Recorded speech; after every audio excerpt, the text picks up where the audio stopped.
For anybody, regardless of whether you have a chronic illness or not, accepting who you are and what your limitations are is really hard.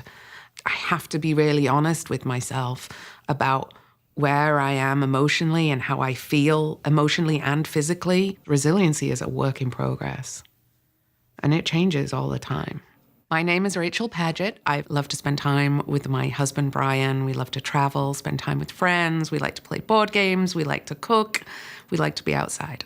The journey is going to take as long as the journey takes, and learning to accept that and to be flexible is incredibly difficult, but I believe I can reach the goals I set for myself as long as I give myself the time to reach them, and I'm flexible and kind to myself in the journey that it takes for me to get there.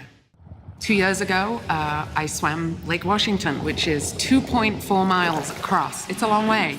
It was a goal that I set for myself as part of my fitness goal and my rehab goal. That day, when the bank that we were swimming to came in sight and I could put my feet back on the ground, I was really overcome with relief that I'd actually done this thing that I'd set out to do.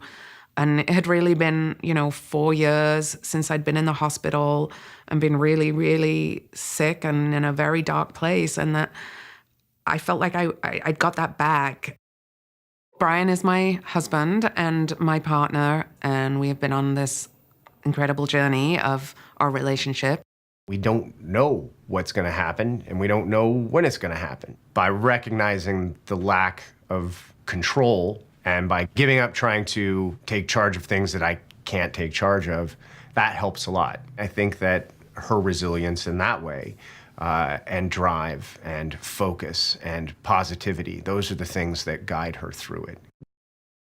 I think resiliency is something you can learn and build, and I think it's probably something that we're all doing anyway, and just being able to tune in to what those things are and do more of them. I've always been incredibly private about my illness. As far as I was concerned, it wasn't me. That thought pattern has clearly evolved because I'm sitting here talking about my MS, and being open about my disease as I am today has completely changed my life, and in a good way.